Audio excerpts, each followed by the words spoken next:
So if there's any questions. No.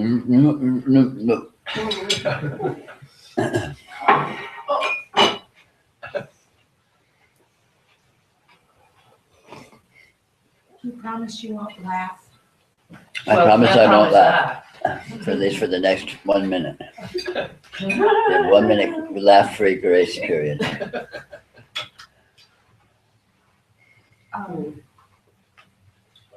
In relation to something that Pete said, which was I thought very poignant.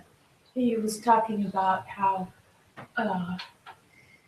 you seem to incorporate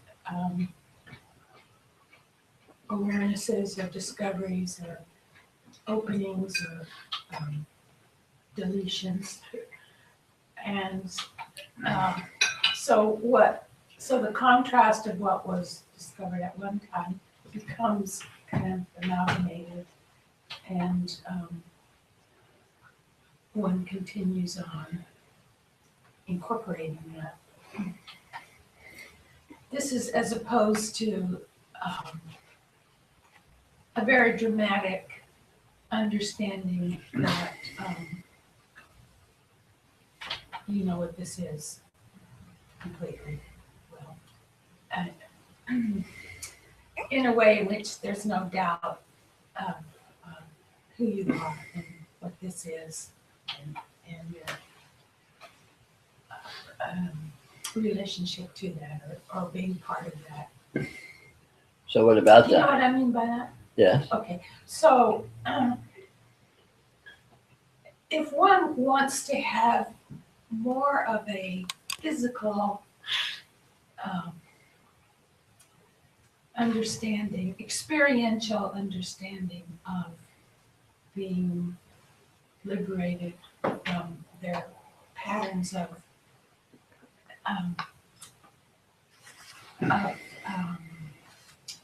being in a body. Right. What do you think about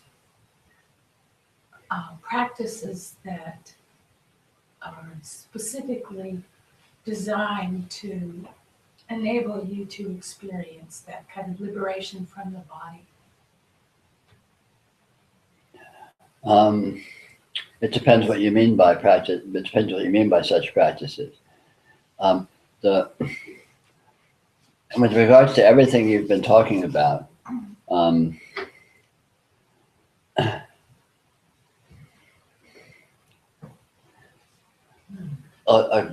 most of what constitutes understandings, revelations, so on and so forth, are just more apparitional patterns in experience. It's what experience is that matters, not what it looks like. And revelations or not revelations, dullness and lucidity and all of these things are apparitions of what appears in experience, are not what experience is itself. What experience is itself, it has always been and always will be. And so there's no gaining or losing that. The final revelation or the final discovery or liberation simply consists of discovering that experiencing is the sole fact, and it is independent of the patterns that appear in it, which include anything you see, anything you think, anything you feel, being deluded, being clear, being intelligent, being stupid, being emotional. All of these things are just basically apparitional patterns that appear in experience. And the important thing is the apparition, not what's appearing. And the apparition is what's appearing is completely independent of the apparition, and vice versa. You mean that it's appearing? Yes. That anything is appearing? Yeah. Right. And not theoretically, Not that it's appearing as some heading on some outline, but the actual apparition of any energy is the interesting event, is the interesting condition. Doesn't matter what's appearing. It can be stupidity appearing, it can be lucidity appearing, it can be confusion and befuddlement appearing, and depression. That's irrelevant. What's interesting, what's powerful, and what's important is that instant, the present instant of apparition, not what is appearing. But what about? So any practice that attends to that is great. What about the viewpoint from which that is? Viewpoints are just more apparitional patterns. There is no viewpoint. Viewpoints come and go. Anything that comes and goes in is an apparitional pattern. When you go to sleep, where's your viewpoint go? It's gone. Yeah. So viewpoints come and go. So they're nothing. But so is a kind of experience. I mean, I'm sorry? experience is gone there as well. No, it's not. The recognition of experience. Well, maybe conscious recognition, as defining recognition, but that's just another pattern that appears. Experience never goes. Experience cannot go. Right. Experience is equal with reality, is equal with being. And what it is completely independent of what it looks like. That's the powerful fact, and that's the important fact in terms of spiritual realization. So you talk about this final, ultimate realization of what this is that liberates. What that's all about is this fact of being, this fact of the ongoing, unstoppable apparition of experiencing, regardless of what it looks like. So that's what needs to be attended to if you're interested in all this. Well, I'm speaking about a way to get there, or to understand that, or to experience that. And you talk about, well, whatever you can do to get yourself out of your regular patterns. You don't need to get out. It's not a matter of being out of the patterns. It's a matter of attending to the apparition. And you're always there. You can't not be there. It's not that you get to it or that you're not at it. Anything, what you're experiencing right now is this amazing apparition. I call it, radiant presence. Because experience is present and experience is radiant, i.e. shows forth as experiential qualities. And then as humans, we're expert at cataloging what we think of the experiential qualities are, and we totally ignore the fact of their appearance, which is completely ass backwards, because what the patterns that appear are completely irrelevant, because they're instantaneous and they have no permanence and no stability and no resolvability and no repeatability. So they're just it's like cataloging shapes of clouds that appear in the sky. It's like, what's the point? It's only going to happen once. So, and yet that a sky will appear is continuous. That experience appears is continuous. That's the interesting fact, not what appears. So any attending to that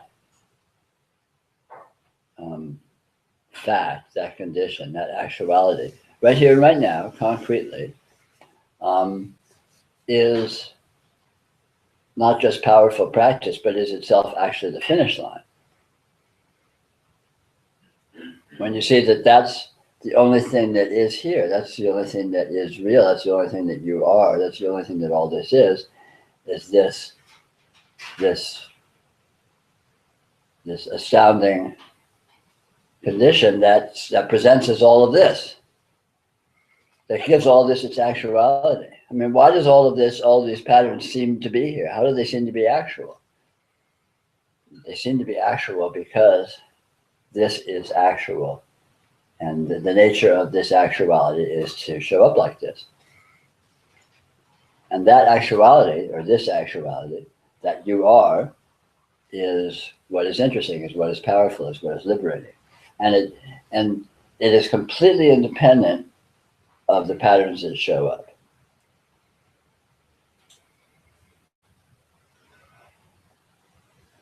I experienced that but like instantaneously or just right alongside that comes this baggage that is attached to it, which is um, a viewing of, a seeing of that from a point of view. Yeah, but that doesn't, Just something. but that's not important because that's just another pattern appearing. There's always patterns appearing. It's not going to stop. It's not, the patterns appearing is not an either or with this shining forth. They're coextensive. They're one and the same thing. It's a question of not focusing on or giving attention to what patterns are appearing versus focusing on and giving attention and importance to the fact that there is appearance coming. So there's a point of view. So what? So there's a personality. So what? So there's emotional neuroses and, you know, and obsessive, you know, memories and, you know, who cares? What that is a very subtle belief that there is a connection of being in a finite. Yes, but a belief is just another energy pattern that's appearing. Yes. How's it appearing? How's it here? What I understand, but this is just a belief, but it seems to keep gnawing, that a true liberation is being liberated from your body and knowing unquestionably that you're immortal, that you're infinite, that you're not bound to anything in time or space. Exactly so. Because well said.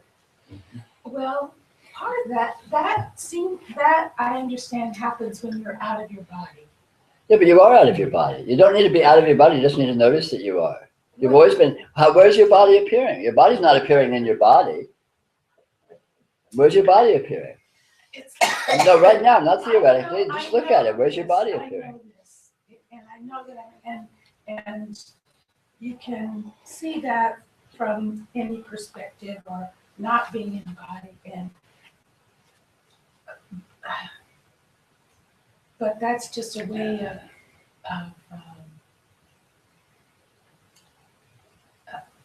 that's just a perspective. That's just a way of seeing it. Yeah, but all of that is thought and conceptualization. This is not thought and conceptualization. This is felt actuality. And here's actuality, right? Regardless, forget about body, no body, realization, delusion. This is actual, right? You feel it? This is actual? Yes. Feel that actuality. Now, is that actuality in your body or out of your body?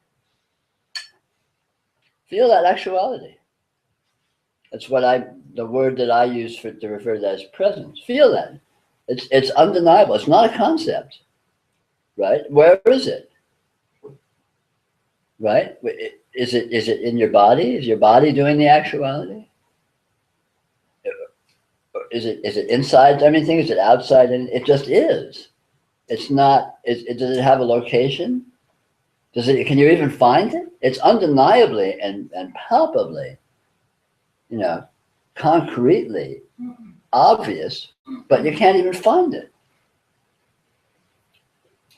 It's not undeniable.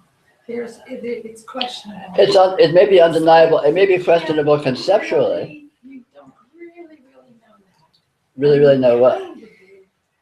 That it's not connected to presence can be observed or experienced from sensing. From a kind of. What do you get from? Where do you get from? They coexist, but where do you get it from? Sensing is actual because it's actual. Yeah.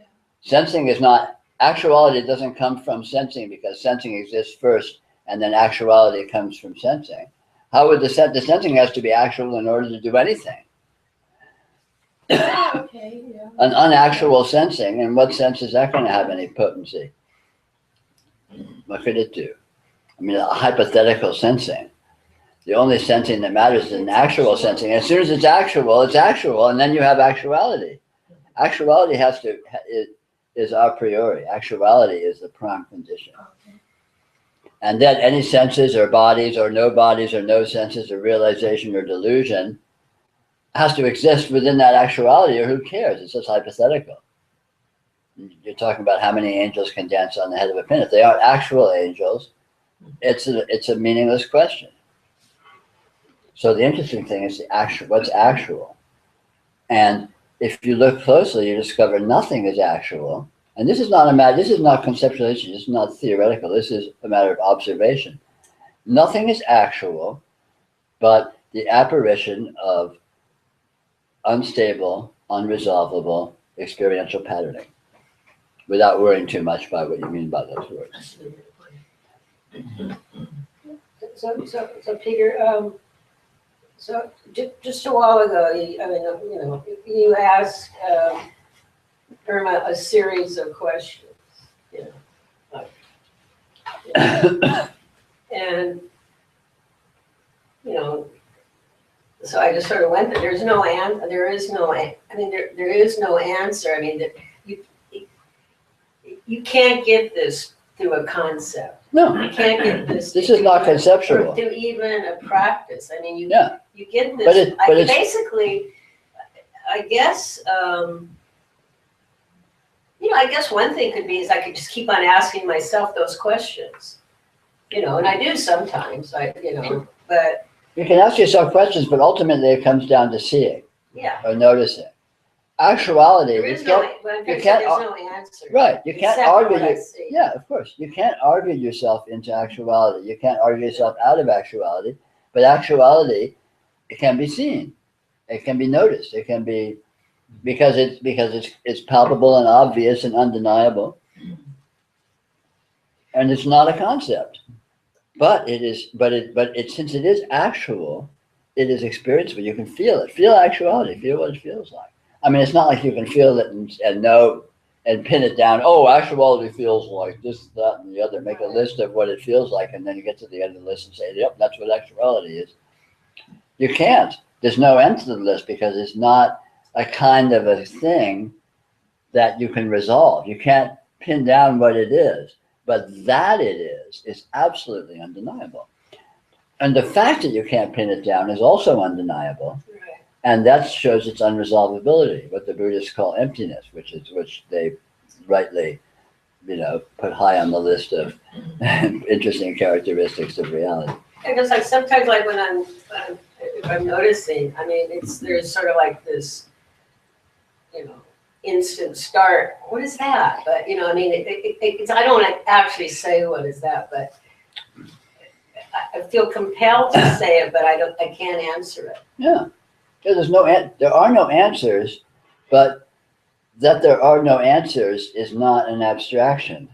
No. That there are no answers is a concrete fact, and is because of the concrete fact, which is the fact of actuality being as it is. And that actuality is, and that it is the way that it is completely obvious. It's not even subtle. It's blatantly obvious. But it's hard to look at just because as human beings we're so, brainwashed to look at anything else. Look at all the patterns. Look at this. Look at that. Look and is it a nice day? Am I happy? Am I healthy? Am I whatever? Does the wall painted a nice color? I mean, all of that we can talk about effortlessly, but just say, but hey, check out actuality. I mean, what? And yet actuality is the most concrete fact, right? That, call it being. Being sounds very like an abstraction. Sounds very abstract. So I don't like to refer to it as being, although it is exactly being. But actuality is not like that. Actuality is experiential. It's almost sensual. It's a felt textural fact of presence, and feeling that is the practice. Feeling actuality. You asked about a practice. Feel actuality. That's what noticing is. Noticing is feeling actuality.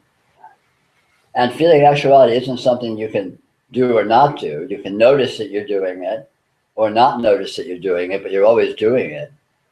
You wouldn't be experiencing it if you weren't feeling actuality, because experience is the feeling of actuality, which of course unstoppably and concurrently shows up as all this astounding barrage of unresolvable patterning, experiential patterning. However, actuality, seems to hide itself because the right questions to someone that lead them towards loosening up of sort of conditioned thought or concepts allows them even for a moment to see that actuality, which is, as you described, sensual. I think the right questions, it isn't like there's a practice and what to do, but there is the good fortune of certain questions that pull us out of or lead us into this sensuality. Sure. So that And these questions are very much like koans. They're not questions that have answers. Like, because this actuality, how can this be here? How is this happening? Where is this coming from?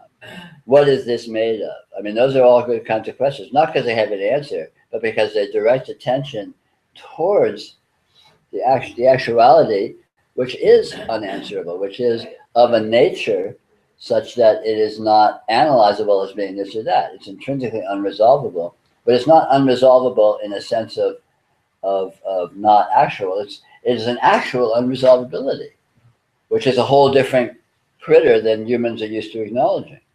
the patterns that seem to appear and to distract are themselves this actuality. Mhm. And that's why I started by saying that it's very clever because it disguises itself. It hides itself in the manifestation, which is the it's not the camera, but the little monkey that's being aimed at the kid. So it looks here instead of at reality. Mhm. It has that effect. Yeah, and on purpose.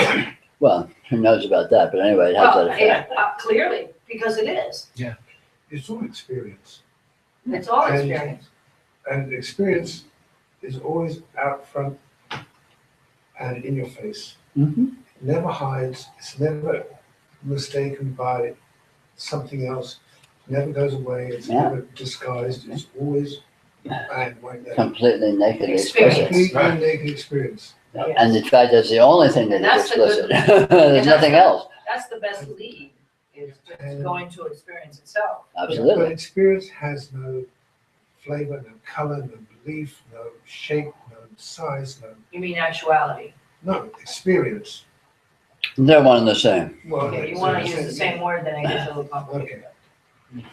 But we tend to put descriptions on actuality or experience when they don't fit. Well, that's the human fallacy of resolvability. Yes. The whole way we use words and all that is based on the erroneous axiom that the conditions are resolvable. This is this and that's that.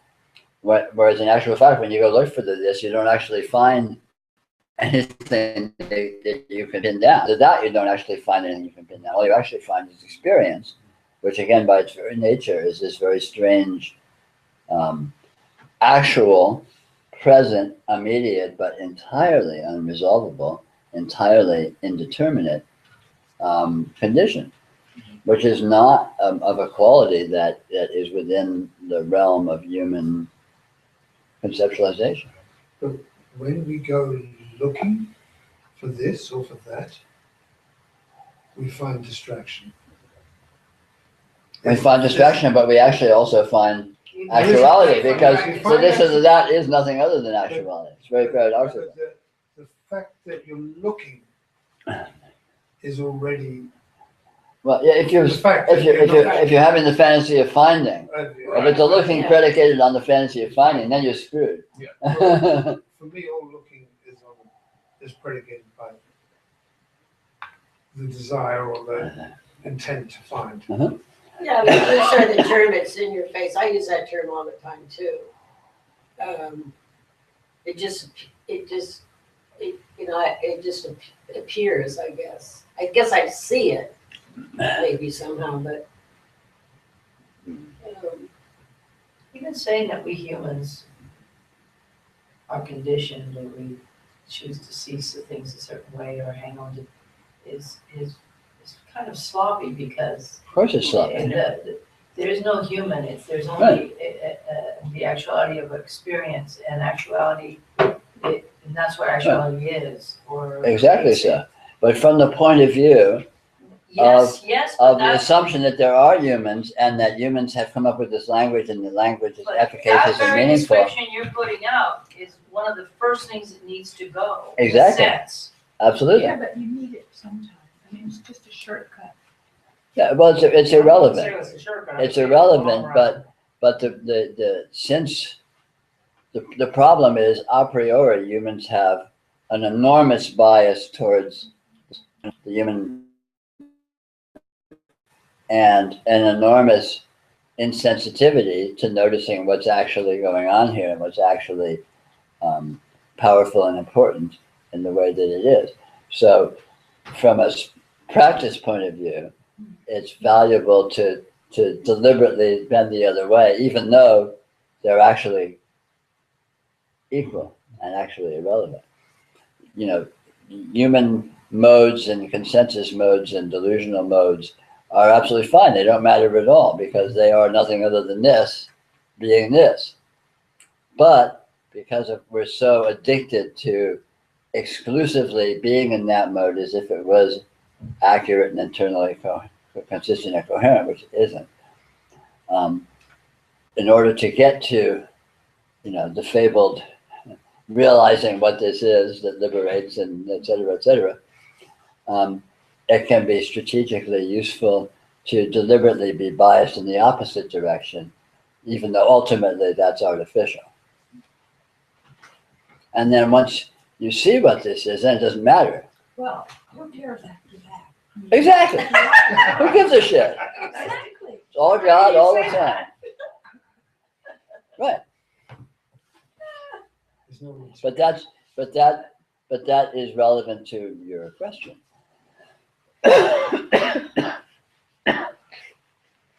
Well, I don't know.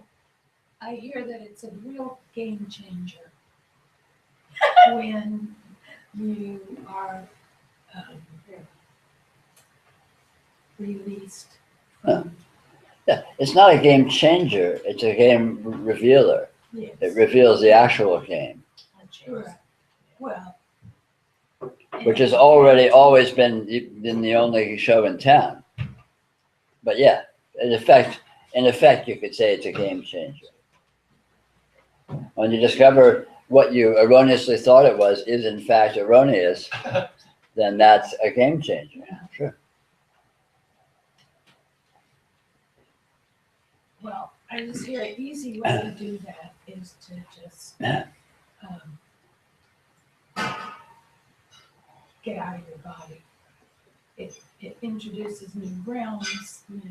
Sure, well, get out of your body then if you want to do that. But again, the only powerful, whether you're in it or out of a body, is another relativity that isn't accurate. So the important thing about getting out of your body is getting to actuality, which is not in any bodies, and which all apparent bodies appear in, and as an aspect of. And when you discover actuality, then you discover there are no bodies. It doesn't negate the bodies that are appearing, but they aren't actually bodies. They aren't actually anything. They have no inside or outside. Nothing is in them. Nothing is outside of them. And this becomes immediately apparent. So the best way to get out of your body, again, is to get to actuality.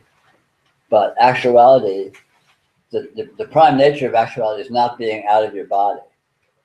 Although it isn't. But by hook or by crook, attends to actuality, attends to presence. Any way that your genius allows you. Well, my actuality includes forms and colors. Oh yeah, all that comes with. But you've been paying attention to that. Pay attention to the actuality that's in. The actuality of actuality. Yeah. Actuality is not an abstraction that applies to the concrete patterns. It's the other way around. Actuality is the concrete actuality. Actuality is the real thing, and the patterns are ephemeral and are side effects, epiphenomena of the actuality itself, not the other way around. Humans think of being as an abstraction and the things that are as the concrete. And it's exactly the opposite. Actuality is the concrete fact. The thing that is here is actuality, what I call radiant presence. It's a thing. It is here, and it's the only thing that is here. And its nature is to look like all this, inclusive. But humans have it asked backwards. Humans think that all this is what's here, and the being, or the the actuality, or the vague abstractions that philosophers can debate about, or whatever. It's completely backwards. It's exactly the opposite of what's actually happening. How did you just describe actuality a minute ago? You said it's there's actually nothing here. Right. There's nothing here. There's only one thing here, and that thing is not a thing as humans think of it. The one thing that is actually here is actuality. It's here-ness. Here-ness. Here-ness is the actual concrete thing that is here, and it's the only thing that's here. It's the only thing that's here. How do you know that it's the only thing here? Look and see. And all these other things are just. I mean, technically, I know that we make it appear a certain way because our minds simplify things and put them into shapes and forms and something we can deal with. I mean, I believe that because I've been told that, but I don't really know. Well, look and see. You have to assume that everything you've been told is suspect. Everything. And be a scientist and do the math yourself. Say, okay, here I am, whatever that means. What's going on here? And it's up to you to find out. It's not up to you to rely on, well, I've been told this, and I read this, and my science course said this, and this philosopher said this, and this Buddha said that. It's like, assume that everyone has told you is suspect, and start from basic principles. Which, of course, is initially the presence of experience, or which boils down to just presence, because experience is redundant in the face of presence. Or if you need to, you can say presence is a shorthand way of saying presence of experience, but experience is a vague assertion, whereas presence is immediate and obvious and palpable. And experience turns out to be just a euphemism for presence, because there's no other kind of presence.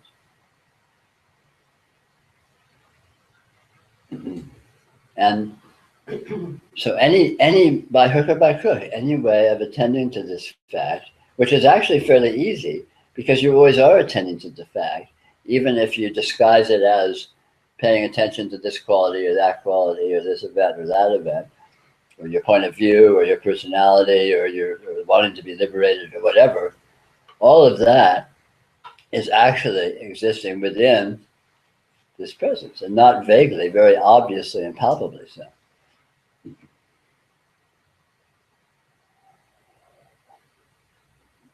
So if you want a conceptual aid, a really useful conceptual aid is the simple statement, actuality is a thing. And then ask yourself the question, what is this thing that is actuality?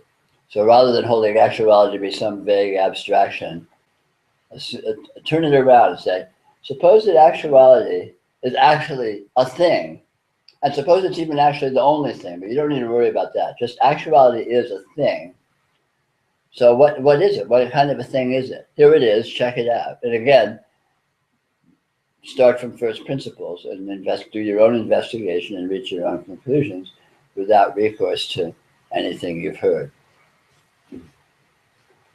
And it turns out to be very doable because it's right here. You can actually look at it. And it turns out to be a very strange kind of a thing, but it also turns out to be the only kind of a thing that is actually a thing. So every other kind of a thing is even stranger. I mean, bodies are really weird. Actuality is downright simple and obvious and plain vanilla compared to bodies and lifetimes and objects in space and time. Actuality is like, Mickey Mouse. It's really front and center.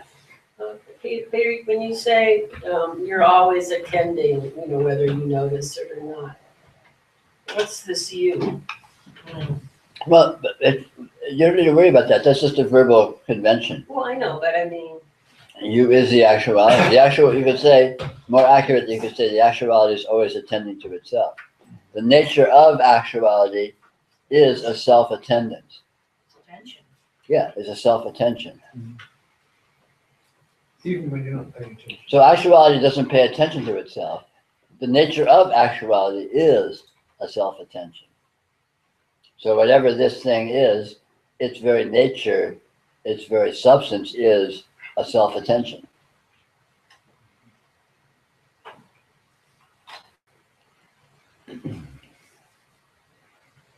Which again is palpably obvious when you look at your experience. Experience is all about, where's all this attention coming from? Yeah. You're always obsessively paying unstoppable attention to anything, just paying attention. And what are you paying attention to? Presence. And you may be disguising the presence as this, that, or the other that is present, but in actuality, what you're really paying attention to is presence itself, which presents as all of this patterning. Even in deep sleep. Oh, absolutely. Unstoppably in every condition. There's no other condition. And this condition exists beyond space and time independently. So it does not stop or start or become more or less. The way it can appear or present stops and starts and becomes more or less with wild abandon. It has a literally infinite range of presentational textures, you might say, or densities. I found that when I go looking, I find what I'm looking for. Mm-hmm. It's always there. Yeah, sure. And Well, when you know where to look, it's very easy to find. oh yeah, I guess. Yeah. You have to kind of stumble on it. But You're talking about, that. Why didn't you say so? No, I know that. but if I go looking for the principles of nuclear physics, I never find them because I just don't have the wherewithal to look in those places. But I know Yes, they're everyone there. can see. But anything that you can seek and find is just a ramification of this actuality. Absolutely. Just another mode of its presentation. And when you have found it, you haven't found anything other than actuality. in some apparent guise. But also, everything that you find is not what you think it is. Mm-hmm. Yeah, because it's actually this actuality and Because nothing there's else. everything else as well. And it all breaks down to chaos. yeah. Yeah, in terms of Yeah, I don't see it as chaos. in terms of trying to order patterns. Yes, Yeah. yeah. That's what I mean by unresolvability. Yeah, I mean, you can make Unresolved, sense. yeah. I can look at that picture frame and I can see a shape and things, but ultimately, pattern-wise, it's just chaos. No, it has no ultimate form. There's no ultimate. Yeah. All it is an infinite spectrum of potential, presentations, none of which really have much to do with each other. Not exactly, which to me is what I describe as chaos. Sure. I see chaos as having no order. But when I see this, I recognize right away it's not an order in the human terms, but that it's at home and in balance in itself, in a sense. You could Yeah. say. Well, all of Put it that. poetically. Yeah, I mean, I call that the inherent intelligence. Right. I say that it is, it has no ultimate pattern, but it generates an infinite degrees of profoundly meaningful interactive patterns that possess degrees of functionality even though none of that actually resolves into anything ultimately. But that doesn't mean we should stop looking.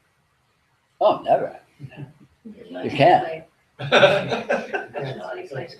The light ain't got no off switch. So when you said that, then I just got a new view of what you mean by that. When I look at art and I get a message from it. Sure. You know, and everything in nature's like that. Oh yeah, totally. And every good piece of art is like that. Yeah. You know what it is, even though you can't see Yeah. it. It's all got a message, but the message isn't a message that you can resolve. But that doesn't negate it. That doesn't say it's nothing. So On the contrary, it's ultimately profound, but it's a profundity that is, in terms of exactly what that is, you can't say. You can't say because it's But when unresolvable. we hear it, doesn't feel like chaos to me. It feels good. Well, it is good. But it's a goodness, well, I mean, the basic principle, that I refer to as unresolvability, is something that is very alien to human conceptualization. And yet it's very obvious to experience because we're all very familiar with it. The very fact that you can never tell exactly what's going on, even while it's happening.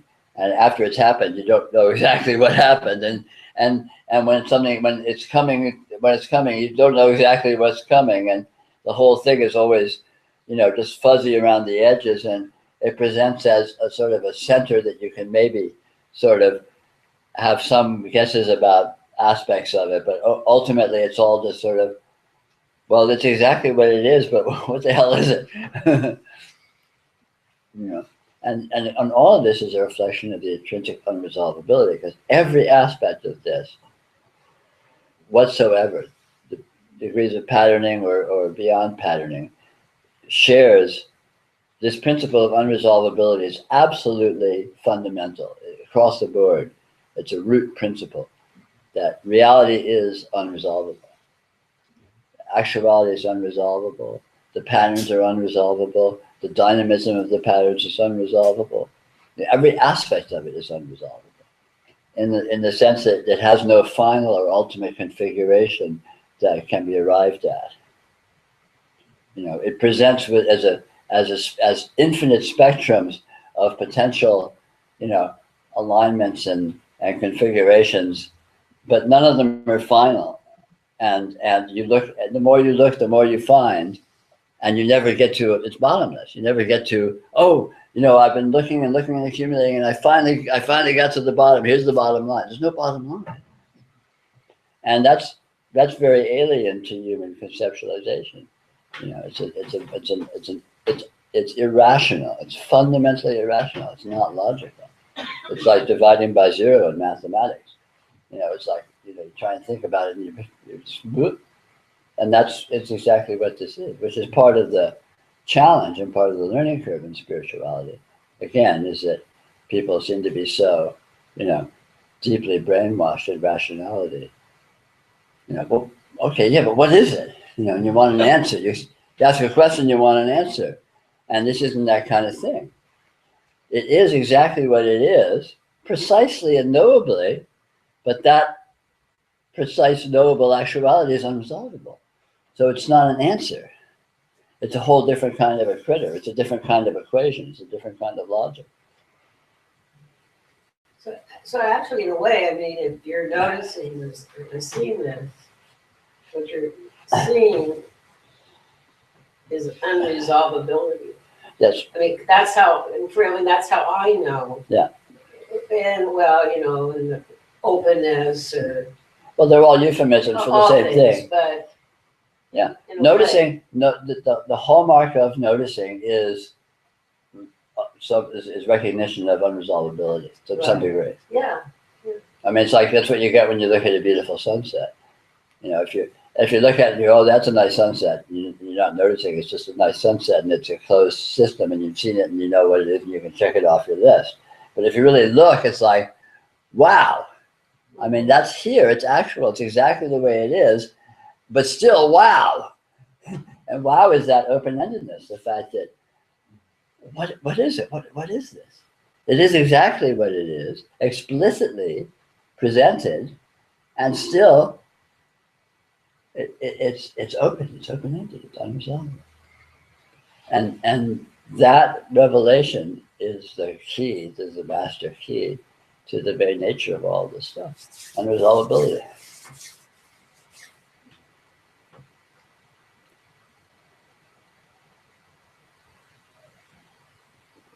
Is some spiritual tradition, do they call that not knowing too? Is that sort of Could do. I mean, the Buddhists call it emptiness. emptiness? You know, all dharmas are empty of self-nature. By self-nature, they mean resolvability. Yeah. In other words, if you can analyze it and you come to some core of what it is, of an entity, of self, you know, that's what they mean by self-nature. And the core principle, one of the, ultimately the core principle, but one of the core principles of Buddhism is this emptiness of all dharma. All dharmas are empty of self-nature. I mean, that's sort of the technical formula, which means that you can't get to the bottom of what anything actually is. It doesn't negate it. It is what it is, and it is what it is explicitly. But you go looking for it, trying to resolve okay, here it is, it's exactly this, but what is that? And you go in search of that as if you're going to get to the end sometime. It doesn't happen. There's no end.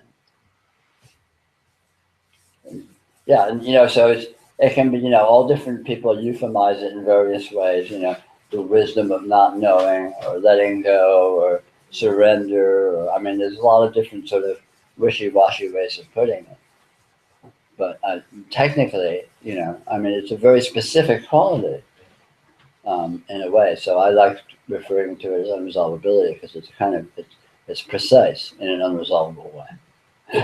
Because exactly what unresolvability is of course unresolvable because it's actual. Anything that's actual is unresolvable. So even unresolvability is unresolvable. Same thing for infinity. Well, they're one and the same thing. Unresolvability and infinity are synonyms. Yeah, right. If you're looking for resolvability and unresolvability, you're doomed to failure. Yeah. You can't find either. But you can't find anything, and that is unresolvability. Yes. Well, there's really no compulsion to get resolvability once you sort of see it. It's sort of, I mean, But you let go. Once you see that resolvability is a fantasy, you're free of it. Yeah. And it's exactly that fantasy that is the cause of bondage. It's the cause of delusion. The fantasy of resolvability is the cause of all pain. And when you see that there's no resolvability, that's what liberation is. Because at that point, nothing is anything in particular without being negated. We're talking about looking at it head on, which makes it seem unreachable, unresolvable, but unreachable. If for me, when I first became aware of this, I realized that all my beliefs were irrelevant, incorrect, and just nothing but head trip. Because all beliefs are predicated fantasies of resolvability. But just because I was looking at belief and I wasn't looking at actuality, I mean, it turned out to be the same thing. But having that focus on belief made it easier to grok.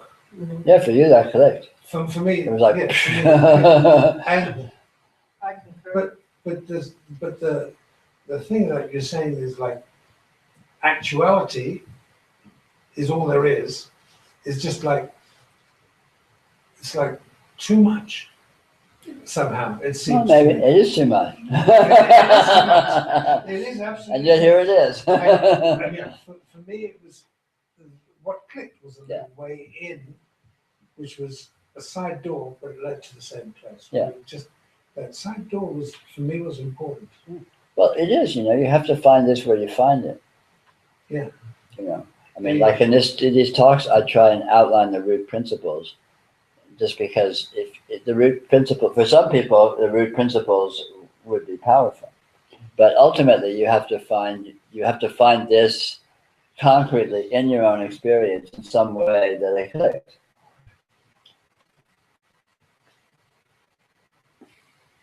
Bon chance.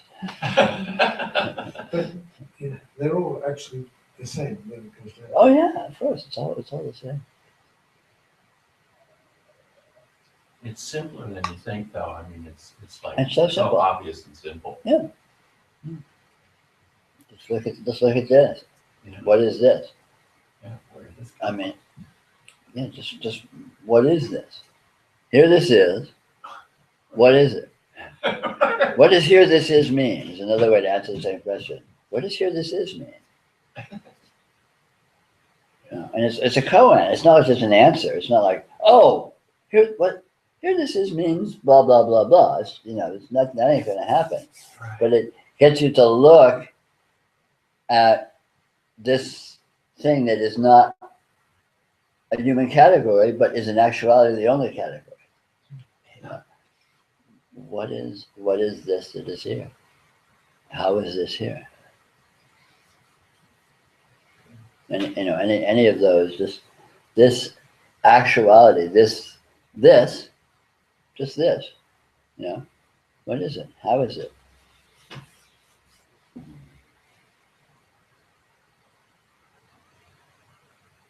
Ramana Maharshi was doing the same thing with this question, who am I? But to me, that is a little garbled and murky, because to me it invites all sorts of psychologisms and looking for the looker and all this kind of stuff, which is liable to, in my opinion, is liable to draw one into a lot of head trips, rather than this, to me, putting it objectively, the objective presence of this, puts it in neutral territory. But different patterns of psychology work differently, because for me it was very useful to see where the looking was coming from, because there was clearly no looker. So this became evident immediately. It was like, right. Yeah, it can be seen anywhere you look. So the question is to look in a place where it becomes clear for you, and no one can tell you in advance what that's going to be. I mean, that's why people who see this tend to stumble on it. People can come to these talks and all of a sudden one day they go, whoa! And they go, yeah, that's it. But it's, what did you do? I don't know. It doesn't. You see it. Yeah, but for me, it doesn't really. I mean, there was one really, really powerful time I remember. I was at the hillside. Oh, when you saw it, it was very palpable. But before that, you were kind of, yeah. and then all of a sudden, there's one time. No, it was quite clear. It's such a ridiculous way that it happened. Yeah, I was of course. looking for my car in the dark, Uh-huh. and I shined on it, and the car just sort of disappeared, and I couldn't figure out what it was, or Yeah. or anything. Sure. But I mean, but the point is, it keeps on. It always it happens. I don't know. Maybe it's uncountable number of times now. Sure. It's always different, though. Yeah, sure. I mean, and it's getting more steady. So it's it's like a candle flickering. It's not going out. The very nature of it is to deepen. Is what? To deepen. You got a little bit of this, and it's not going to get less. It gets more. Yeah. It can be very unstable and seem like it's coming and going and all this, but that's not what's actually happening. No, I mean, I'm starting to see that now. It's not coming and going. Yeah. It's Yeah. No, its very nature is to Pretty much deepen. It there. spontaneously deepens itself, and one doesn't need to do anything about it. The trick is just to get across that threshold of whoa, damn, this, oh. Why didn't you say so? Oh, you did say so. so funny though. I mean, all the times that I took acid or got stoned and stuff, Oh yeah. that was not. I don't know. It didn't work that way. Well, you can't discount all that, because all of that led to seeing. Well, sure. So, Could no, have. I see it all. It's all very I slippery. see it all, and that's why I say I don't think it's chaos. I can't use the word chaos for the appearance of this, because it's such, it's such beautiful balance all the time, even with the explosions of planets and whatnot. All that stuff is part of the fireworks, you know, Yeah, and I've had enough experiences in my life, even before I clearly saw this, that were just mind-boggling by their coincidentalness, you know? That I thought, I couldn't have orchestrated this. I Sure. couldn't have planned this, you know? And so that's why to me, there's, it's, I mean, the Hindu word for the lila, I think is very appropriate, because that's what it is. It's playing hide and seek all the time. And so for me, the stabilization has been in not really caring whether it's hiding or it's seeking in the moment. right. Because either way, Yeah. I feel that it's, Yeah. Well, you that get, I'm in yeah, you stop having a There's no value there judgment at on finding versus not finding. And it becomes, well, sometimes it looks like finding and sometimes it looks like not finding, but it's always this. And then when you get to that point, then you're Teflon, because then you're not hanging on what it looks like. You're just letting go, sitting in this, and yeah, it looks like, you know, and then it no looks like matter happy, what- it looks like sad, it looks like clear, it looks like murky, it looks like pissed off, it looks like, you know, transcendental, it looks, you know, whatever. I guess, you know, what one way I could say it is, it was dead certain actuality. Yeah. Absolutely, Yeah. no question. Yeah. And then, you know, yeah, all the other experiences, sure, you know, I can say, oh yeah, I've what's the big deal on this? I've always, Yeah, you know, for sure. I've always seen this. Always. There's nothing new. You know, it's nothing new, but what was missing was the certainty, I guess. Well, it's the appreciation of how profound that is. Yeah, I guess. I think with humans in the sort of deluded frame of mind, everything's asked backwards, and we think all this stuff's important. It isn't. And what's obvious, you know, actuality and all that just being obvious, is held as being a sort of, yeah, that's here, but like it's nothing, you know, as opposed to the actual fact, which is, no, it's everything. This is what is important. Yeah. All the Yeah. stuff that we're thinking of as important is trivial. Yeah, but to see that, you don't see that until you see it. Yeah. I mean, it's sort of like what John was saying about, you know, how he just, the beliefs and all that just Yeah. sort of. Sure. went But you by see way. it. You see it. You know, when you see this, the profundity of this actuality, that this is it. This is it. You know, I mean, that's such. This is simple. This is it. It's such a profound statement. It's, you know, Right. and feeling the profundity of that fact and the comprehensiveness of that fact is really what the whole thing is. For me, going back to my own experience, there was that moment of complete certainty. Oh yeah, sure. There was never any doubt. Yeah. Oh yeah. And You had never had another moment like that beforehand? That was the first well, I time. mean, I had, you know, acid trips where I thought I'd seen But it all. outside of acid trips, nothing? Well, not with that profundity, no. No realization. The certainty of realization is really just, and you know, because it's absolutely fundamental. It was, yeah, there was, I mean, I'd had all sorts of realizations. Yeah, oh, yeah. This was like the ultimate. And there was no denying that. Right. And it seems to me that some people bounce away from that. Oh, forget? You can't forget that. Well, I can't forget right, it. I agree with that. I don't even know if forgetting or remembering is Yeah. even relevant, but there are some people who lose that perspective. Yeah. They get that perspective And then lose it. Right. and then they lose it. And it's Well, like, How do you The know? the revelation of seeing this is very commonplace, but the sort of bedrock appreciation that realization consists of seems to be much less so. And I don't really know what's up with that. I don't either. I mean, that's what I was coming to. I just don't know Yeah. what's up with it. No. It But it's clearly, Seems- realization is for real. Realization is undeniable.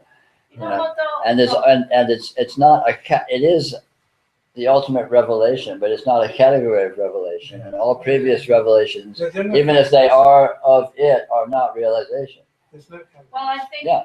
you know, I think from my experience, what I would call it is that there's a lack of mature recognition. But I think that there can be recognition and realization, Oh, sure. which, as you say, John, appears to disappear for the Yeah. person somehow. But I think it's because at those points, it wasn't maturely recognized. as Everything has to self. turn around. Right. Right. It's not a matter of seeing it, it's a matter of having everything turn around where this Right. where this becomes everything and everything else is nothing, as opposed to everything else being everything and this is nothing. I mean, I I don't think those are two It really- extremes. I You, don't- you remember you recall in the third was it second? I think it was the third Pirates movie where they're okay. This is Oh, the profound. ship, Oh, the okay. ship. Okay, goes this up is and good. down. The Pirates ship of the is the Caribbean ship is sailing in some phantom world upside down, and they have to do a trick where they rock the boat, and then the boat turns around, and then it ends up being So right side up, right. which is upside down from the way it was, but all of a sudden they're in a different world. right. Yeah, It's a lot like that. yeah, I right. mean, mind you, that's Hollywood's version, but it's actually a very profound and explicit I mean, it's also, illustration. for, you know, I don't know about you, John, I mean, I never, well, I think it's only like a one-time thing. Either it happens or it doesn't. I mean, it's not like Oh, I yeah. have any more. I mean, I don't have any more realizations. I mean, I'm either realized or I'm not. Yeah, they're all just varieties of this. But I've seen people in these gatherings, our satsangs here or wherever they are, who have that realization. Yeah, How do you know that? Because, I mean, You can I say you can see it. You can feel see it. Yeah. Specifically, I'm thinking about Greg, Yeah. because I just happened to remember that one. Who? And Greg, he just was, wow. And I could feel his realization. And then the next time I saw him, it was like it never happened. Well, Yeah. it happens to me sometimes. That happens I all- get bounced I see out that all of the it, time. and then you And it was just see like- it. This huge profundity that had come like a fucking meteor out of the sky, and And it's gone. then it's gone. No, I mean, I just don't get it. And I'm not saying that it's not real or anything. But there's But no science to this. I mean, the bottom line is you apply yourself to this. If you're interested in this, apply yourself to it, and it's possible to realize it. And if you realize it, great. I mean, that's it. And everything else is just up for grabs, and it's more of an art form than a science.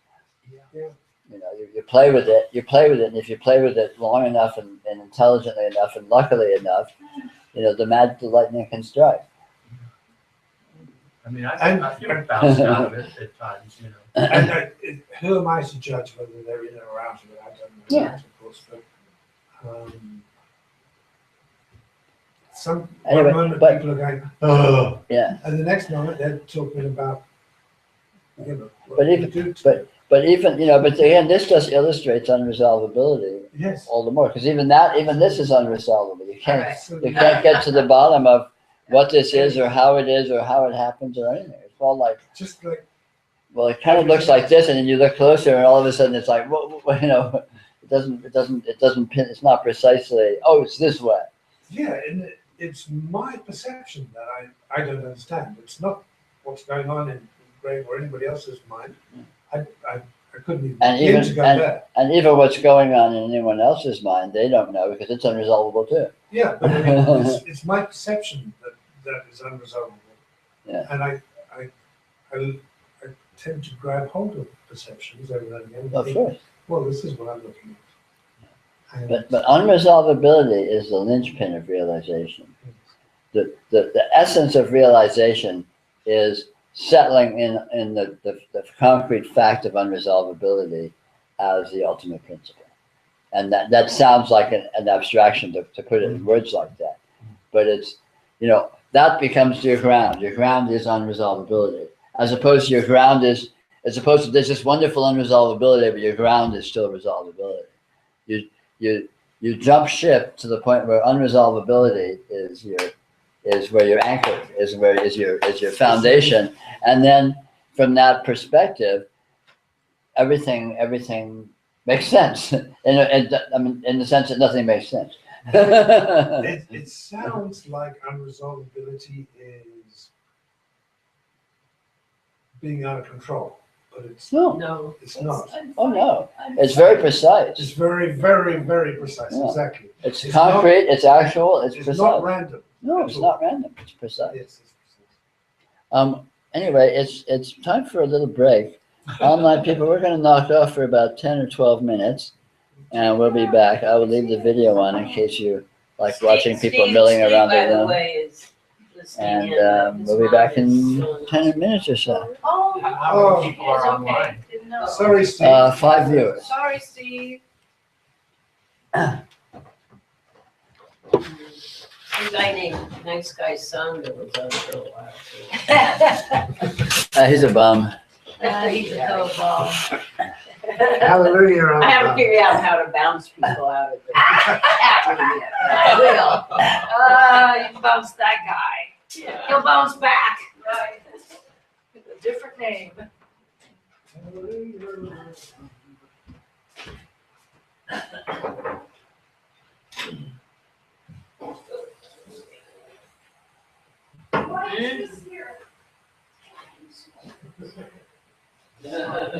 Oh. Well, we got the deck is loaded.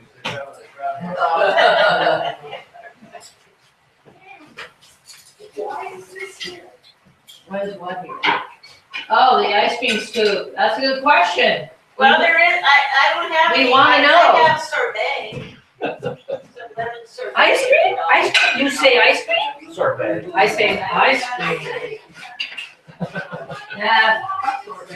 I put it out, but I thought someone might bring ice cream. That's a good comment for it right there. Yeah. Why is the ice cream? Exactly. Maybe the question is. Oh, you put it on top of this. Ice cream is just a carrier for cake, cookies. Yeah, I think this is a really hard task. There must be an electric. I wonder if those, that'll do grinders that. get dull. No, it's just that it's like that. It's just, it's a really hard task. Yeah. I noticed it's slightly different color, it's not lighter than most. Sure. That may be hard. Yeah, well, I guess you want, ideally you want to kind of.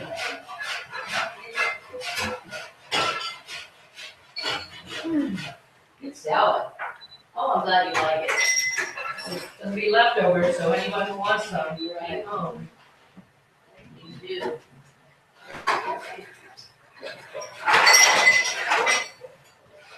Are you off? Yeah. Take care. Oh, yeah, we're Glad to good. see you. Adios, hug. Ciao, Bella. I like this. Ciao, Bella. Yeah. Sleep well. All right. I bet there's something kind of a little gadget you can plug in. Yeah, it's always gonna crash. If it goes too high. Okay, yeah. Thanks for keeping asking questions. It's what it is. This particular battery. It's unresolvable. It's good that somebody keeps it going. It's indeterminate. It's bullshit. For Christmas. Yeah, that's right. Oy vey. Oy vey. I get the intelligence. I get the intelligence. I gotta straighten you boys out. I've probably seen it, but I'm not. I'm telling you. Okay, that's what I thought. You're the woman. He's not every morning. I've got to recondition him. Like when you say sunset, I forget, like I can see that a sunset over there. If you're really looking at it, you're just like, oh, there's a sunset. Okay, that makes sense. Yeah. So.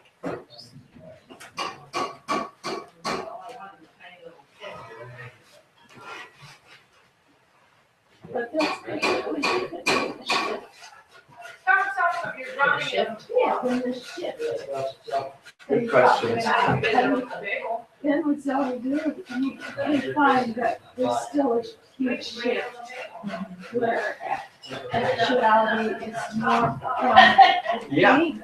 Yeah. That's, But I've also heard some people say that they slip into realization, it's just like, and they don't even know it right away. After a while, they look back and go, yeah, nothing bothers me anymore, and they realize, oh, you know what? that's something different. You think so? Yeah. I think I go in and out of it. You know, I like see it and then I forget it and I see it again. I think a lot of, I don't think you can just hear yourself and John and go, okay, then that, I don't have that, so I'm nowhere. I don't think that's, I think there's So still. I go in and out of it. I do. I mean, I don't know what anybody else does. But there is a seeing. There is a Oh, yeah. very definite terrible seeing. Yeah. And It's a great. and I used to know other stuff, but I know I So haven't honey, have experienced you that. meditated yet today? You might not even. And I'm going for that. It's a recognition, you know. I mean, it's just always seeing it. It's the recognition of the continuity of seeing it all the time. You know, it's all you're seeing. But I don't know. That it'll come to you. Oh, I'm so glad that you It's said never gonna come. Oh no, for sure it's gonna come. Well, you got company, so don't. You and me, we're the cleanest ones. I'm with you. All right, good night. Good night.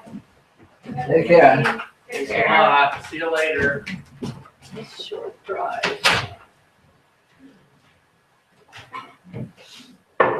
Oh, golly gee whiz.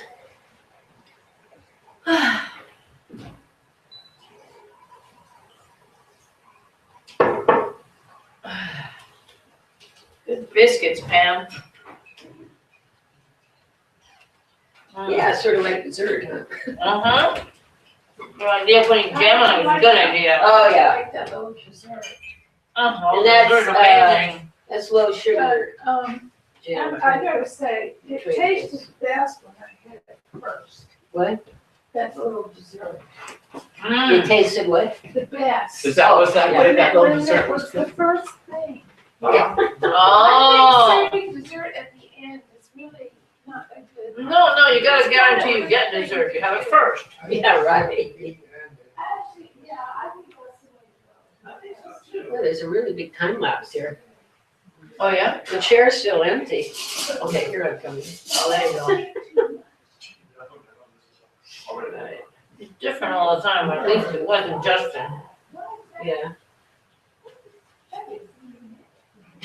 It's everything. Right in. Uh-oh.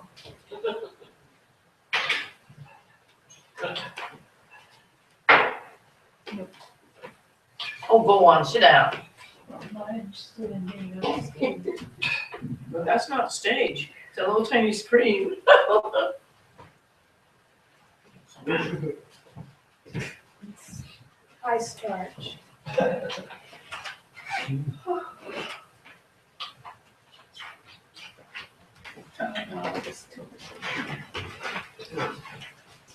We'll go with John.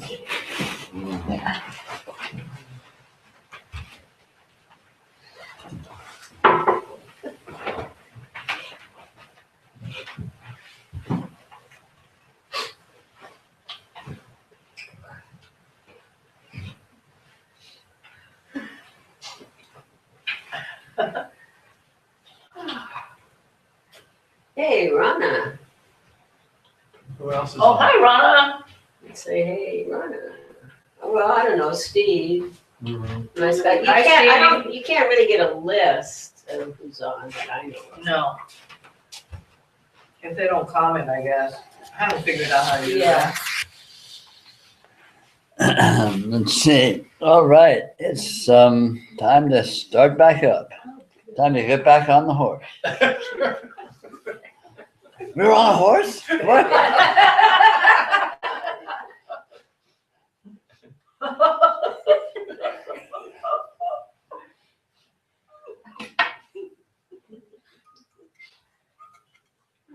So, one practical offshoot of basically the entire conversation we had for the last hour is, which is why noticing works also, is that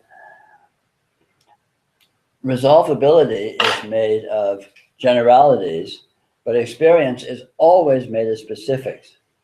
So in generalities, here we are, I'm sitting in this room, which I've been in a dozen times with you all, which we know 100 times, which I've been with you all, which I've been for 100 times more. And that's what's happening. So that's all generalities. That's not what the experience is actually made of. Experience is actually made of exactly this precise, explicit configuration of light appearing in my consciousness at this instant, this precise configuration of sound appearing in my consciousness in this instant, and so on and so forth. This particular precise configuration of thought, energies, whatever, appearing. Obviously you can't categorize it, but all of that is precise, explicit, and very specific. It's not a generality. So the generality of, oh, this room and you all and another one of these meetings, experience is not actually made of that. Experience is made of the specifics, and the specifics reveal unresolvability. Because exactly what is the pattern of light? I've looked at you 1,000 times, right? But the exact pattern of light I'm seeing right now, I've never seen before, right? But that is what the experience of you is in this instant. And it displays the unresolvability of you, because it's the pattern of light I'm seeing now, I've never seen before and will never see again. And so which pattern of light is the Irma pattern of light, for example. And so the specifics of experience, which is the only actuality that's present, reveals unresolvability. But the generalities don't. The generalities claim a pretense to resolvability. Oh, I know what this is. It's just this living room that I've been in a lot, and I know who you are. I've seen you all, hundreds of times, and blah, blah, blah. But those generalities are a lie. They're an inaccuracy. And the accuracy is the precision, the precise presence of the actual specifics in real time. And so because of that, that makes directing one's attention to that and noticing powerful, because you're shifting your orientation from the generalities, which are beliefs, to the actuality of specifics, which reveals radiant presence, which reveals this bizarre fact of actuality presenting as all these astounding, unresolvable patternings. Even though each moment is unique, as you were saying, and never repeatable, there is a familiarity which is comforting. Well, again, of course, it's all very paradoxical, because the moment is always the same, and the moment is always unique. So, and it's not like some yin yang of both of those. It's like it's something that includes both of those and is beyond either of them. Yeah. Well, there's something about this group of people. I mean, God knows we've met a lot of times, and we continue to do so. And every time it is its own sort of wonderful. Sure. Yeah. And although it might be similar to before, it's not the same. Right. But this is absolutely unique. Yeah, absolutely. Yeah. Well, there's only unique. Yeah, there's only unique. And in seeing that, one discovers, wow, wait a minute, this is really interesting.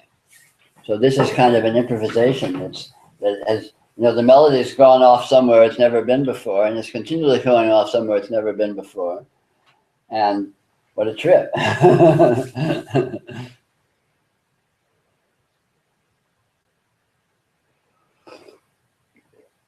I was aware of a kind of false sense of a border that sort of encapsulates time, Mhm. that is just kind of placed there arbitrarily as a sort of a comfort zone, whereas really your awareness just goes out forever.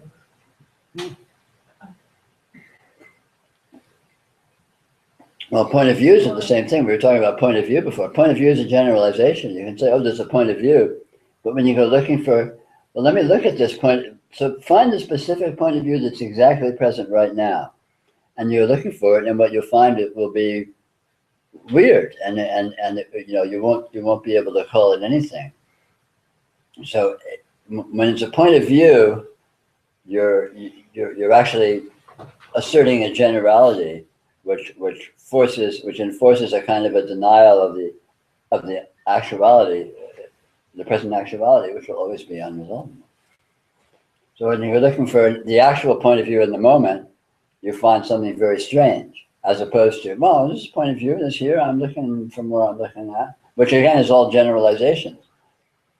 We don't know where it's from actually, but Well, yeah. it is, the present moment is perceived Mm-hmm. from a kind of place or Maybe. wherever. I mean, But if you go looking for that place, you can't find it. yeah. But it's, Well, then in that case, in what sense is it perceived from a place that you can't find? Place is a concept. though. because it's a perspective that Well, okay, but if it's a perspective, it's a concrete, actual perspective, not and necessarily. if it's not concrete and actual, then it's nothing. It has to be present. It has to be a present actuality and experience to be anything, right? I don't know. I don't know whether that's a necessity. It just is. It is a way of experiencing. It's a way of experiencing. Right. Is that way of experiencing present right now? Yeah. Okay, cool. It's So happening. what is it? How do you know? In what sense is it a way of experiencing, as contrasted with what? I mean, is it a way? If it's a way, that it has the sufficient coherence to be definable or distinguishable from some other ways, or some things that are different from that way. And when you're looking for this way of experiencing, what do you find? What is perceivable at the moment? At the moment. Well, of course, there's nothing but what is perceivable at the moment. I have a different answer to that question. If I, Okay. Good. that the way, there's only one way of looking at things, but it's always changing. Of course. So that this way of looking at it is not the same as this way of looking at it. Of course. Because every instant is the specific that it is, and it's always unique. And so there is only one way, but it's never like the other ways.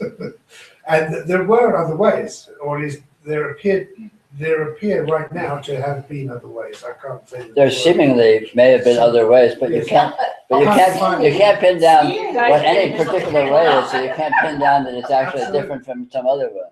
But the It feels like that. The concept is that there's other ways. Sure. And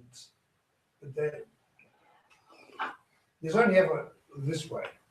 But there's Right. there's the idea that there is a perspective outside of other possible perspectives that coexist. But there can be ideas of Person or anything. That Yeah, person yeah, or that person, There's and ideas that's also a concept. Yeah, and concepts are It's not present real, experiential other than- patternings of experiential energy, experiential characteristics. there's a way of thinking that there's green men on Mars. Sure. And if you think that, then that's a present thought. But it's, And that present thought is an actuality, but the green men on Mars is not necessarily. Thought about See, it seems like there's a continuum underneath everything that's always there. I mean, Right. This it. never But it's not. departs from itself. yeah, right, it's always going on. You can tune into that. Yeah. Even though everything is all along the continuum can look like any way. It's still This never becomes anything else. right. It has absolute integrity. I mean, the way I put it, you know, you've heard me say this 100 times, is, you know, it appears as infinitely differentiated from itself, but it never departs from itself. Right, yeah. You know, so it never becomes anything other than exactly what it is, but it always looks different. What's the it? That it is, the actuality, radiant presence, God, the Atman, This, this. The floor. Fill in your own noun. Yeah, well, the one thing, the only actuality that exists. Resistance. Yeah. Sure, existence is a good word. Reality is a good word. The universe is a good word. You're a materialist. Yes. We have lots of words that are. It's perceived. It's perceived distinctly. You've been hitting this stuff, eh? It's just the attempts. I'm sitting here and I can hear it, that it's just, it keeps piling words upon words upon words. And it's just like a puppet show. I'm enjoying it. Glad to, What can glad to I oblige. say? We exist for your pleasure. The puppet is everywhere. It's just great. It is perceived distinctly from each perceiver. What do you mean each person? What do you mean by each person? What does that mean? Experience. What do you mean? What do you mean by each perceiver? Well, when you talk about this, your experience of this is very different than what I think or what I experience my experience. How do you know? Because of things that you describe. That's how just do the you know words that I he even use. exists? What? How do you know that he even exists, Well, let alone that he experiences? I know that. You suppose it. You may even believe it. But The only thing you know is your experience, and unless you experienced me experiencing, you don't know that I'm an experiencer. Doesn't matter. That part doesn't matter. I've been down that road. It doesn't That's matter. not What is? That's not interesting. I think you should go back down that road. It's not. Well, wait a minute. But these other perceivers, that's very interesting. Because where do you find them? How many perceivers do you know in of? my own experience, but I'm not going to say that my experience is all there is. Why not? Because it is far more infinite than that. It allows for more than that. For what? What does allow for more than that mean? Experience does. The fact that that there's an experience happening. You are that more. Don't go there, Emma. It's a wormhole. No, remember what I was talking earlier about doing the math for yourself? So you've been told other people exist. You've been told there's other experiencers. But if you were an absolutely skeptical scientist, you would say, okay, what is there here? Well, I can find an experiential field. I can only find one experiential field. And within this experiential field, everything whatsoever that I can call real appears. And nothing whatsoever appears outside this field. In fact, the whole notion of outside this field is completely meaningless because it doesn't have an outside or an inside. It is everything. And this experiential field is the sole experiential field. And here it is. That's just empiricism. There's no theory involved in that whatsoever. That's just bare, describing the immediate facts on an absolutely skeptical basis. So if I'm going to throw out all assumptions whatsoever, what am I going to start with? Well, there appears to be the presence of an experiential field. Period.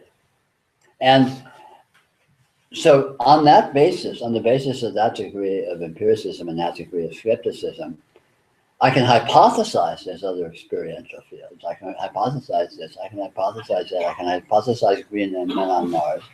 I can hypothesize, the grand strategy of American politics. I can hypothesize all these things.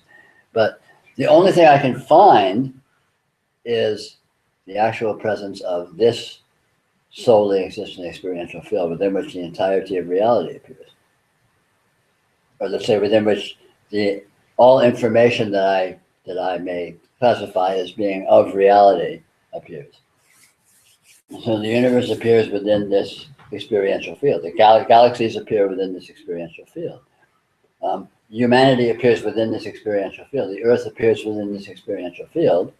And this experiential field alone can be found, alone is actual. And that's just a simple observation. There's no theory involved in that whatsoever. There's no philosophy involved in that whatsoever. That's just a simple statement of fact in the most, bare bones possible terms. And so from an absolutely skeptical point of view, if I start there and I finish there, has anything been left out? No.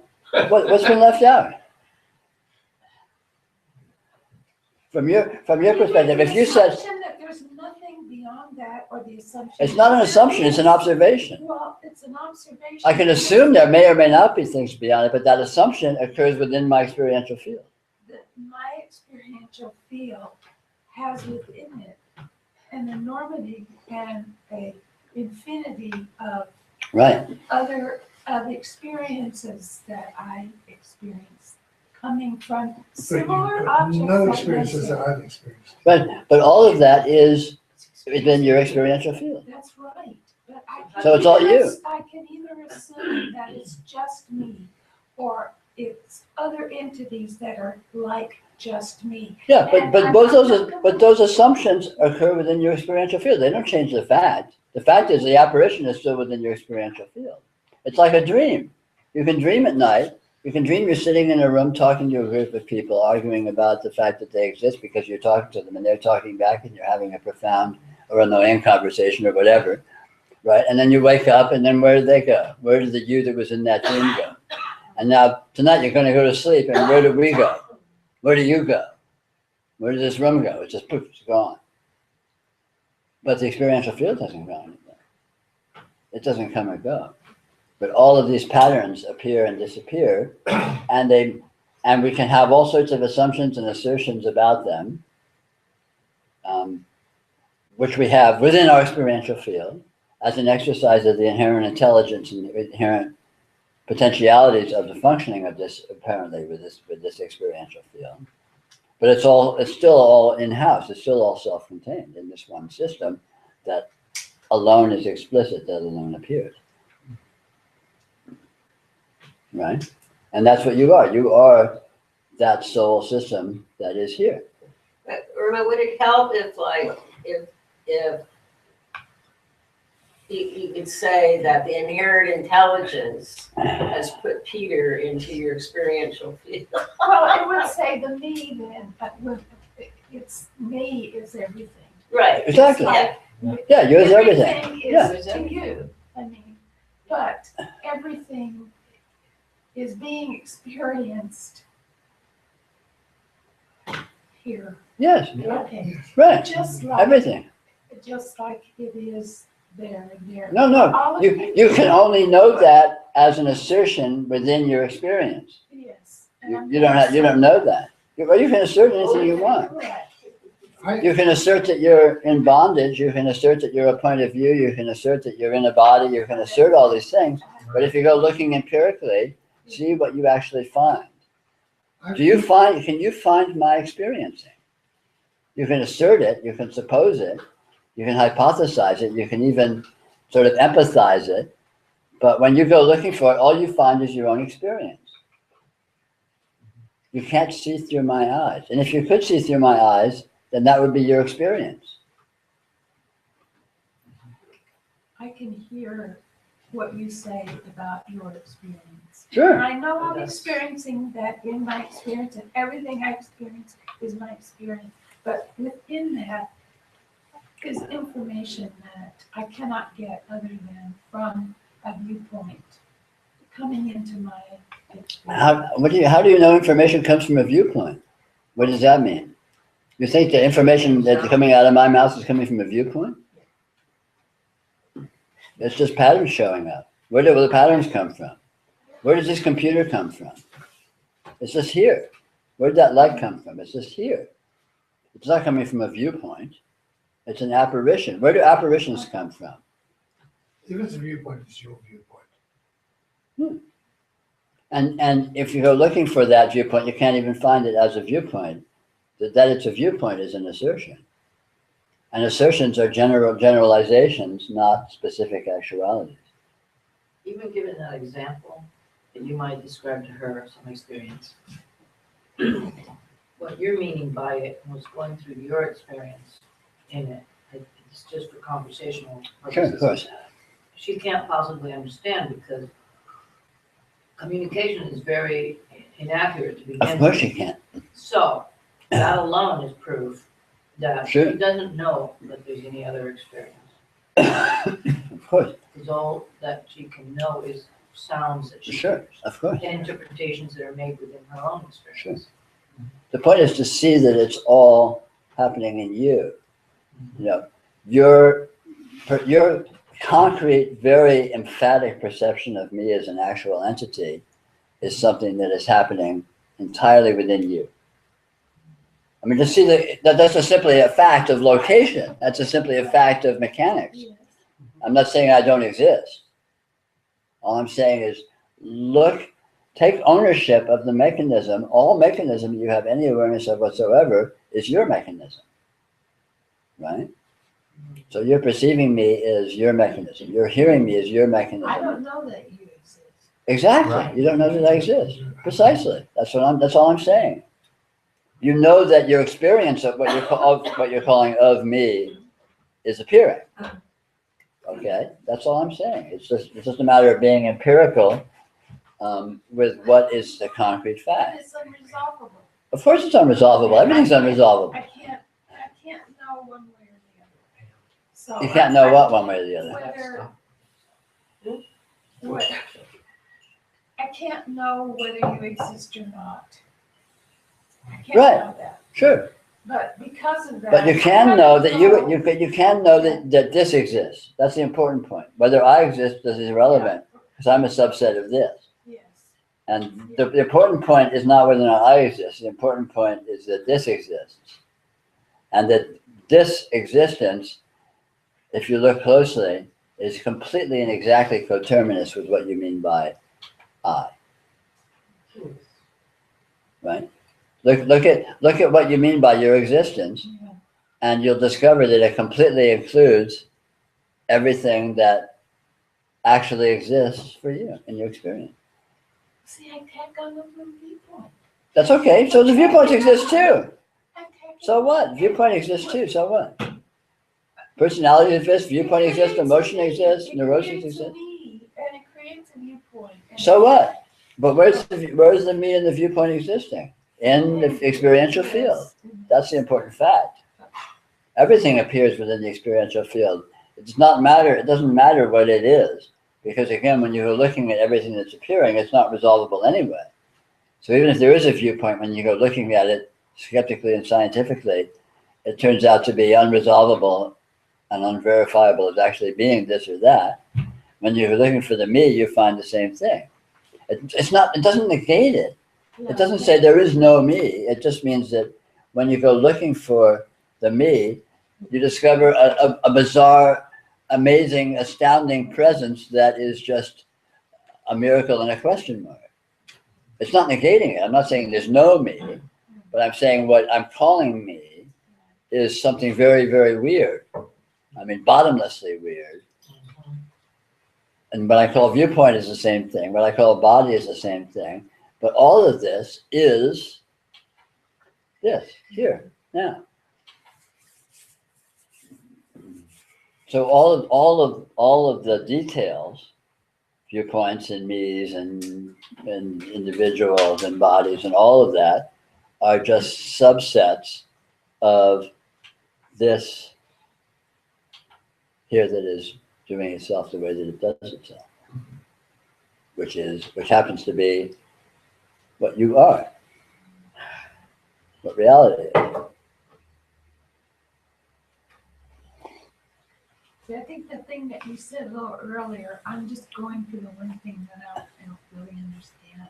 What's that? Because What don't you it's understand? really exciting to me.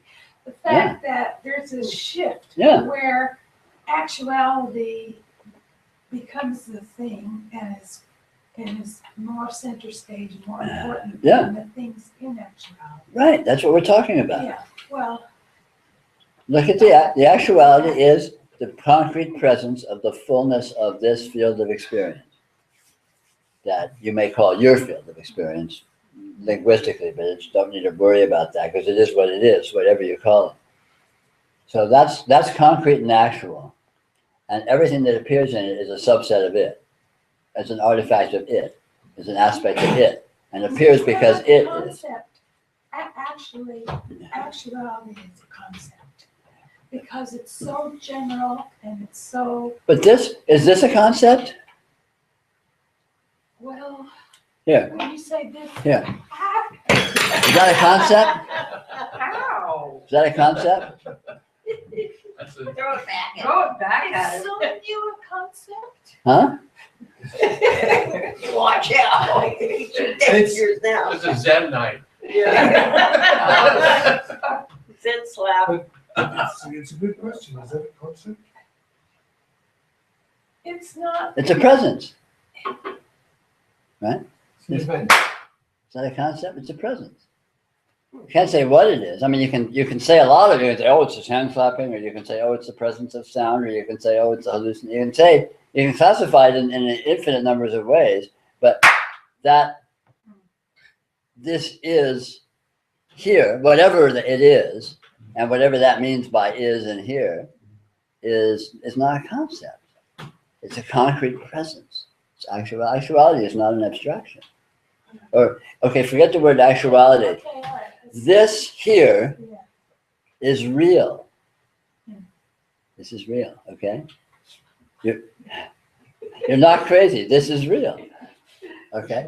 Whatever it is in whatever way it is, it may be a dream, but it's a real dream. Yeah. Okay, so whatever it is, in the way that it is that, is real, is actual. So this realness, this actuality is not intended to be, obviously as a word, it is an abstraction, but it's not intended to be resting as an abstraction. I'm trying to refer to the concrete actuality, the presence, the undeniable, isness, the in-your-faceness of that is, and everything is in that, and everything is that. And that's not just the basic fact, that's the only fact, and that's the important fact, and all the details of the perspectives and the points of views and the bodies and the sense fields and the consciousness and the thoughts and interpretations and all that are just aspects of the way this actuality presents itself. So there's there's subsystems, there's sub aspects of this concrete fact.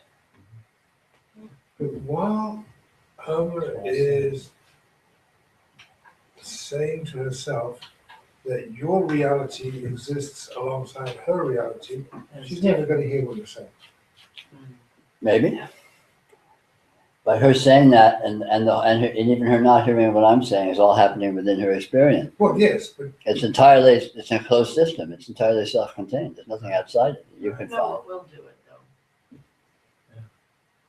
You never know what will. It's a matter of just saying you're a closed system. You're everything. Yeah. You're an egg that all reality appears in. Yes, the other one. Well, you don't need to like it. It's not a matter. It's not a matter of liking it. yeah. That's the only critter in town. Truth is not about preference. But you could say lizard just as quite easily as egg. And that would still Lizard, be true. egg. Yeah, whatever you want to call it. Sure. Which came first?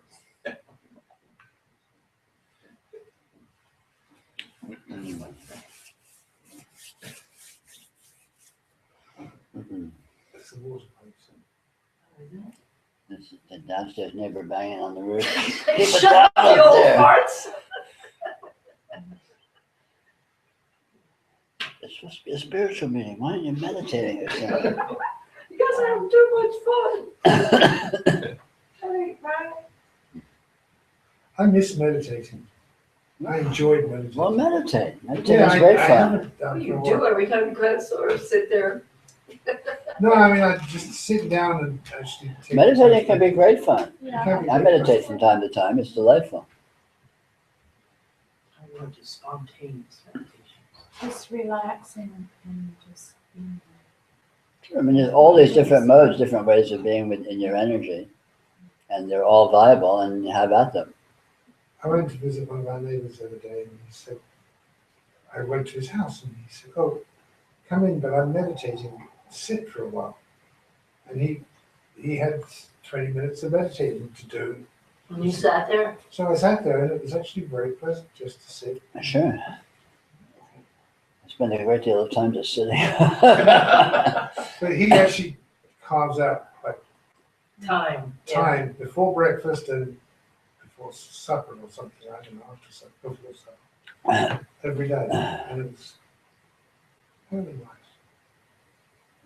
It can be a nice activity, but if you're doing it the way most spiritual people do it, with the idea that by doing it they're getting something, and by doing it Well, they're then- doing something then- special, then they're using it as a vehicle for misunderstanding. Yeah. Which is unfortunately the typical approach to spiritual practice. It's funny, it's so easy, it's so easy to see sometime, and then it's so easy to flip out of it. Sure. I mean, I just feel that myself. It's so easy to misinterpret this. The Yeah. very nature of what it is invites misinterpretation, Yeah, because it's continually sending off all of these seemings, yeah, all these potential interpretations of it's like this or it's like that, yeah, yeah, and because it's the ultimate Rorschach blot, all of these seemings seem to be verifiable by investigation. yeah, If right. you look at it, well, it really is that way because I looked at it and it's like that. Yeah, yeah. So, And but unfortunately, it's not like that in actuality. fortunately. It really is all about just getting down to what's really here, what's really going on, Yeah. what is actual. Yeah, right. And like this whole last 45 minutes of conversation, what's actual is the presence of the soul experiential field. Yeah, right. Just Yeah. stay down on that. Yeah, and then it can come and go as all different kinds of things. You can be meditating, you can be asleep, or you can be stoned, or you can be depressed, or you can be pissed off, or you can be in a bar fight. You can be anything. Doesn't Right. matter, but it's all happening Yeah, as apparitions within the soul experiential field, yeah, right. and that's real. That Sure, is undeniably real. Yeah, right. I just get in trouble when I just forget that very subtle little twist. you Oh, know? sure. It's easy to miss it. Yeah, It's so weird. yeah, What this is so unfathomably weird, yeah, and it's so, again, we have a lifelong history of simplifying it down to, it's this way or it's that way. yeah, And so we're very skilled at doing that. We know how to do that. We have Yeah. a lot of chops. We've been doing it for 60 some years, whatever. yeah, And so to be with it as it is, as just infinite weirdness, right, yeah, is something that we don't have, even though we are used to being with it that way because we've always been with it that way. yeah, At the same time, we're not used to acknowledging explicitly that that's what we're doing. yeah, right. I mean, it's such a strange critter. It's a really, really strange critter. Well, this, the disguising thing and the forgetting thing is the weird part and the weird creature because it can only seem weird by comparison to all the false ideas and concepts and beliefs. Of course. If you don't have those anymore, then it's not weird. Yeah. It's the one thing that has been true. Yeah, no, right. I From see. forever. Yeah, And once Right. you recognize it, you have always seen it. yeah, In absolutely. snippets here and there and just didn't know what it was you were looking at. Yeah, it is. Absolutely. Whether you were high when we were younger or when you were tiny and you saw it as a kid, Yeah, right. And you knew that you were seeing the true thing, but you didn't recognize it for what it was. Sure. Yeah. In every experience, there is all of that. There's the memory of what has happened. There's there's deep sleep in every moment. Oh, yeah. Oh, yeah. There's dreaming in every moment. Yeah. There's awareness and there's forgetting and it's always all Yeah. present. It's always all on. All the time. Absolutely. And the fact that there's remembering and forgetting at the same time, Mm-hmm. It's a miracle. I was going to say it's delightful, but it's a miracle. Delightful. It is. Well, it's just another aspect of the weirdness. At some point, you're not fooled. Even Right. though it looks You strange. can't be fooled. Yeah. Yeah. Right. But You're not you are fooled by also being fooled. You are actually fooled. Because they all exist. You can't be fooled, but you can enjoy the apparent disguise or the apparent trick. Because, I mean, that's how I would describe it for myself, is that Right. I can't be fooled, but I can certainly pretend that I'm being fooled and enjoy it. Oh, sure. Yeah. This So- this And becomes endless joy, endless entertainment, Right. because it's always, I mean, like, how weird is that? It's always a case of how weird is that? Who'd have Yeah. thought? Yeah. Yeah. Right. I mean, I actually get fooled. Oh, I know, but that's the nature of it. Yeah. Well, Right. because it's It's foolish. continually fooling itself. Yeah. Play. I mean, that's really the best word, Levi. It's just perfect. But to see it, you're seeing it without any qualities or features. No, seeing it is seeing it with all features, because it comes with. Yeah. Seeing it You- both you ways. still in a interpret. sense. You never get a stripped down version. Well, there is a sense that you're seeing the canvas and the paint. Yeah, but even that's But just a not- subtle, but not missing even the that's just a canvas. subtle patterning. Right. No, no, no, no, Paint is still I'm there. using that as a metaphor. I'm saying that you Oh, I understand. can know and yet see the shadows and the images and not lose that knowing. That But the paint is always there. Even though you're seeing the the canvas. painting is always there, fine, yeah. You can't, because the The canvas painting. isn't resolvable as canvas separate from the thing. It's always, just a smear that doesn't come down as this or that. You can say, yeah, there is presence that is immutable and unchanging, and you can say, yeah, there is radiance which is continually changing and with absolutely no stasis and stability, but you can't actually find either one. So even saying that is just a hollow assertion. That's right. It's another, it's a That's a good it's a- description. it's a good description. It's a pared down No, perspective. it's a very precise, useful metaphor, but it's not real. You can't actually find that. What you find is just this infinite slipperiness. And even that it is infinite, even that it is infinite slipperiness is in itself infinitely slippery. So you can't even tell that it is infinite slipperiness. It's Oh, just that's a weirder good than one. weird. Yeah, that's a good one. It's just weirder than weird, So all of this, it cannot be said. It's all weird. But you keep Yeah. trying. Well, it's Yeah. useful No, I to, know. Yeah, it's helpful. because all the trying is it itself, so is an exemplification of it. Is it presenting itself. And at any moment, it could be the trigger.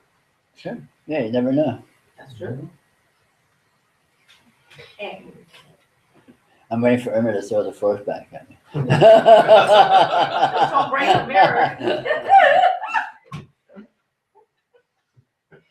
All right, kids, I'm gonna take this weapon away from you guys. Where's the plate? The banana peel. It means banana peel. There is something. What were you using this for? You have a plate? I once had a plane. I assert. I Taking claim. these toys away, this is a frisbee. That's right, I'll have to start throwing the computer. I know. Oh, I'll take it. Remember that Fortnite? There is a trigger for something where I think that your patterns of thought disentangle and don't Sure, there is if there is. come into play and interpret things. Maybe.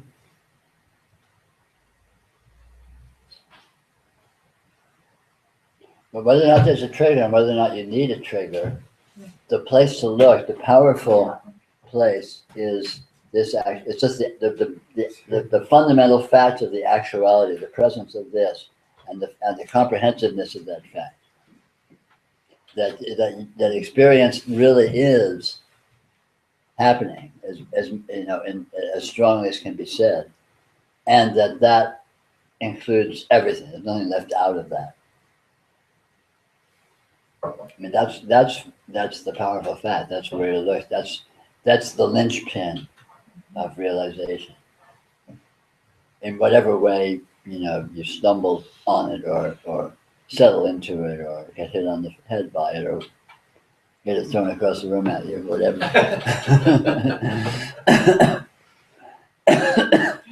There's only here now. Right. Yeah. The fabled this. Fabled here now.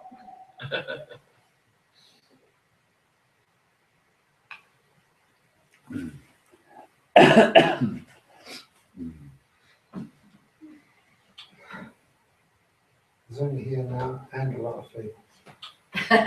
Well, there's that. Here now is an infinite gossamer spider web of innuendo. That's a good one.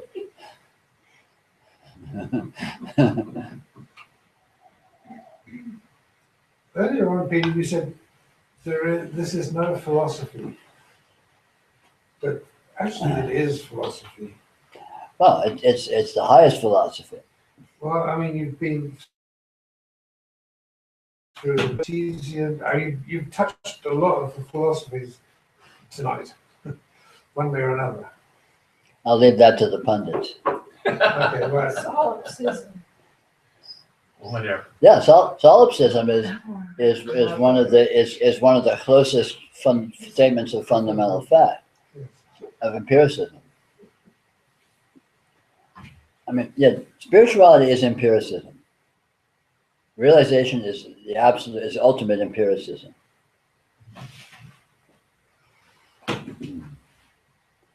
So it's the abandonment of theory in favor of actuality, of what actually is.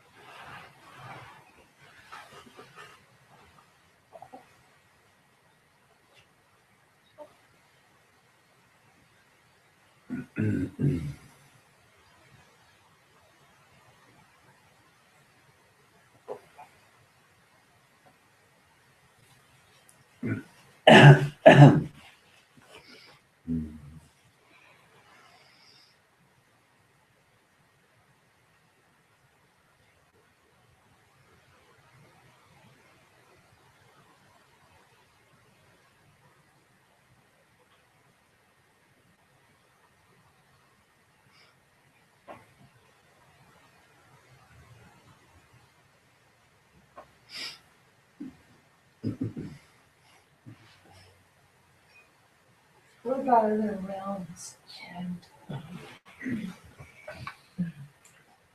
Akashic records. I'm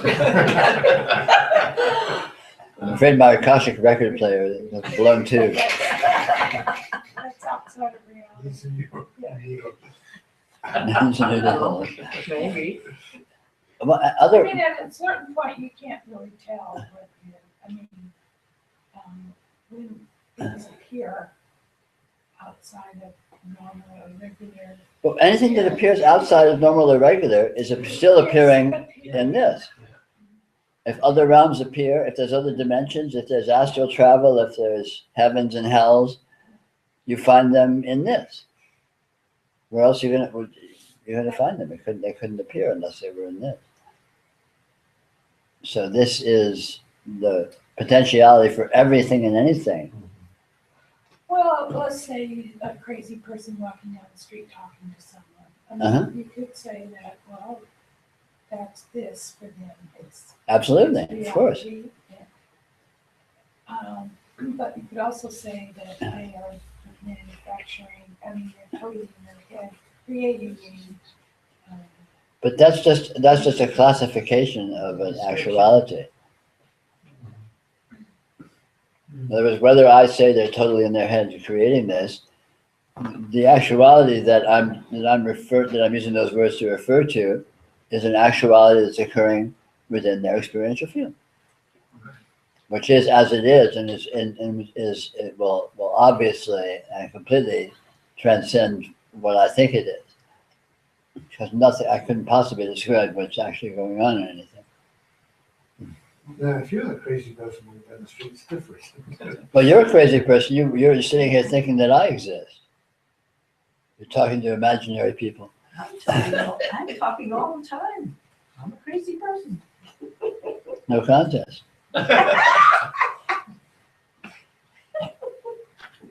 It seems like it's sort of like the recognition of what you've been saying is the default, and it's like always there, but I keep going away from it with my own idea, you know. But when you go away from It's it, the same. though. that's just another mode of it. Yeah. Because exactly. going away from it is occurring within it, Yeah, and it's doing that, I see that. Yeah. and you never don't actually go anywhere. Of course. Yeah, right. Yeah, that's right. I see mean, that now. That's yeah. just another slipperiness of the different ways it can present. Yeah. Good point. Conceptualization Yeah. is the trick. Yeah.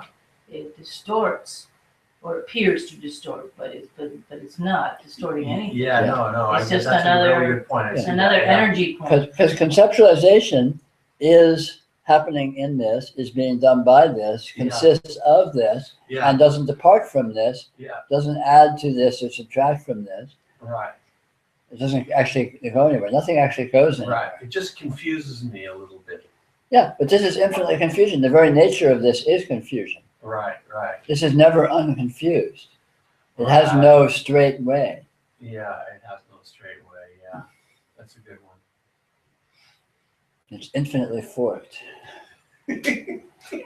Fucked? What? And Forked. forked. But it's also infinitely straight. Sure. I mean, it only goes We one don't say way. straight, Yeah, say yeah. forward. Yeah. But its version of straight It's is forked. infinitely murky. You have to acquire a whole new aesthetic. Yeah, You've got to love this stuff, really. Oh yeah. And sanity is sanity. that's really very. Lies are wow. truth. Yeah.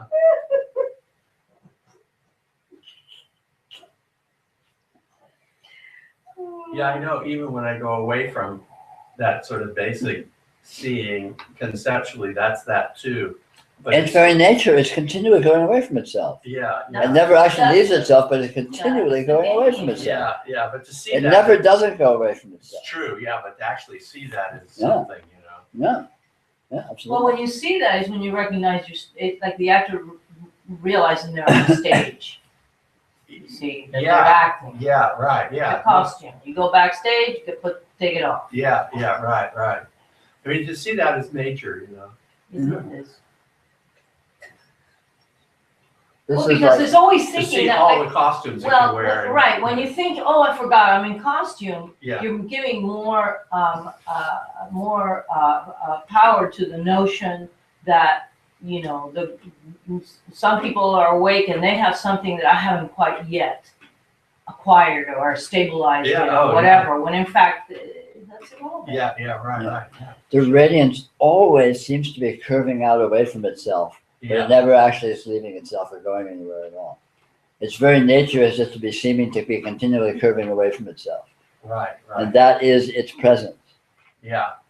So I need to see that instead of following the curve, or to see that even when it's Yeah. curving is. yeah, is- you can't help but follow the curve, Yeah, but following the curve is being in it. But while following the curve, you can yeah. see that it's it. yeah, But you can't actually follow the curve.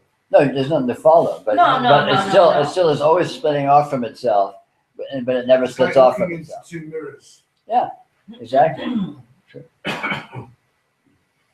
Infinitely befuddling, right. and that is its clarity. Yeah, right. Wow. Yeah. Its clear revelation of itself is an infinite befuddlement, infinite and perpetual befuddlement. That's really good. Yeah. I like it. Mhm.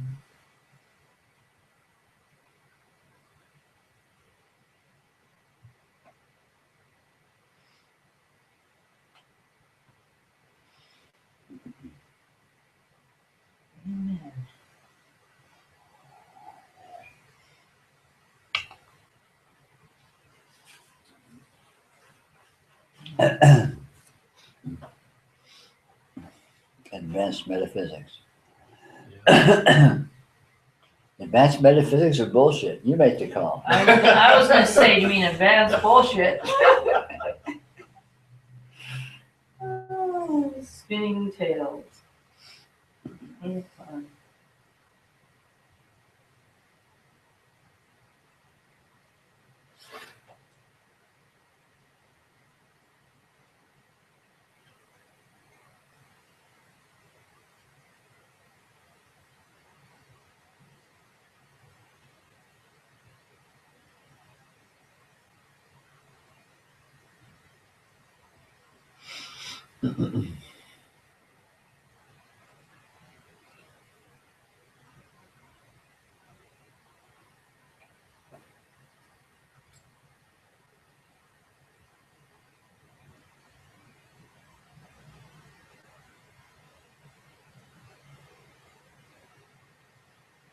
It seems like there's a difference between seeing it's always spinning out and, or there's a difference between spinning out and seeing that it's always spinning. Yeah, sure.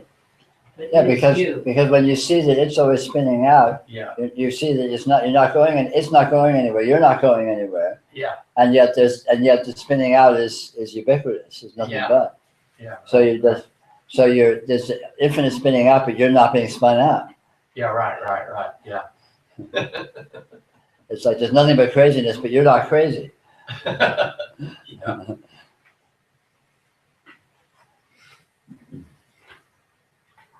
I can't say that empirically. You're not crazy.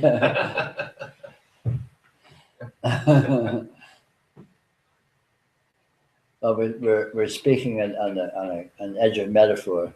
Yeah. Yeah, I was gonna Yeah. say. I would say,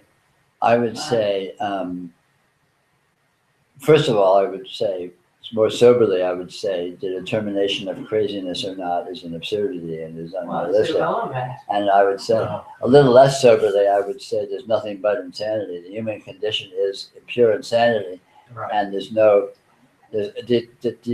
pretense of escape from that is, if anything, the height of insanity. Exactly. But the question of sanity is irrelevant. Right, yeah, I think that's the fundamental issue.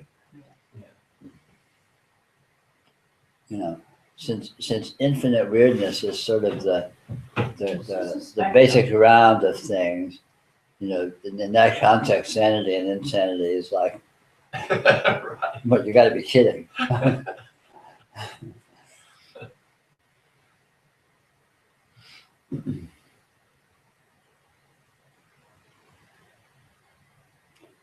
Aleister Crowley said, I'm quoting him as saying, and I think he said pretty much word for word, that initiation is insanity, but in a balanced, but balanced insanity. Oh, right. Huh? Yeah. Say that again? Initiation is moving into insanity, but it's balanced insanity.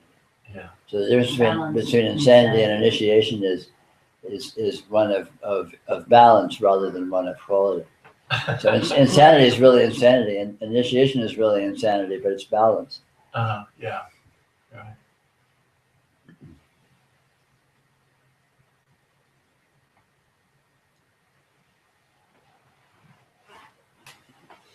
From my perspective, his initiation was more insane. It wasn't quite balanced. But then I don't have that knowledge. Well, in relation to a really schizophrenic person, it's pretty balanced. Well, it's all whether or not his was balanced is his problem anyway. Yeah. Ultimately, so with spectators, we can but amuse ourselves with speculating.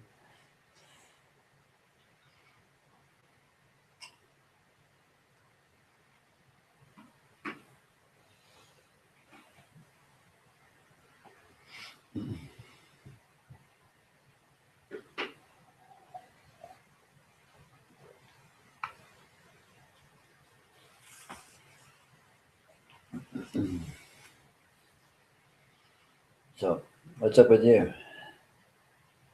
Well, Same old, same old.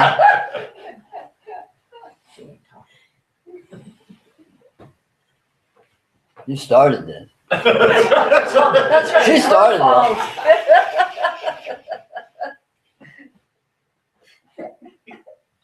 I think there's also eloquence and clarity Oh, yeah. that is astounding. Wouldn't that be nice?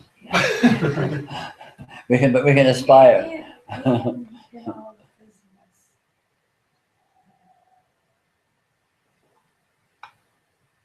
But there's infinite signal and infinite noise, and they're indistinguishable. The profundity comes with absurdity, and the absurdity comes with profundity, and they're mixed together in an inextricable mess. But yeah, absolutely, there's clarity and profundity and meaningfulness and intelligence, along with absurdity and bullshit and everything else, and good luck trying to sort that out. You can smell it. Yeah. You can. You can know that.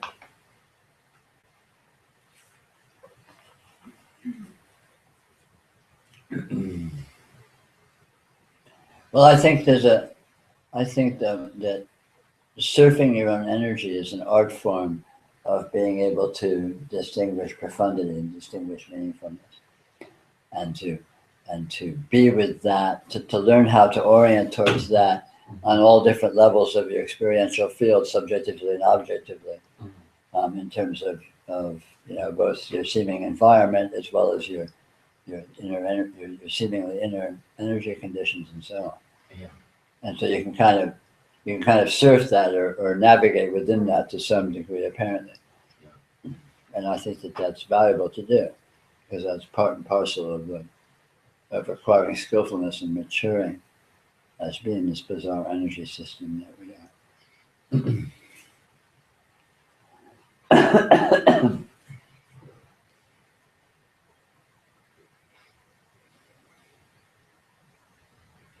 But having said that, even doing that, and you still can't say what it is or how it happens, or it's always clear as mud. Anyway, those are probably good words to close on. It's clear as mud. So good night, Night, online everyone. people. Bye, Rana. Steve.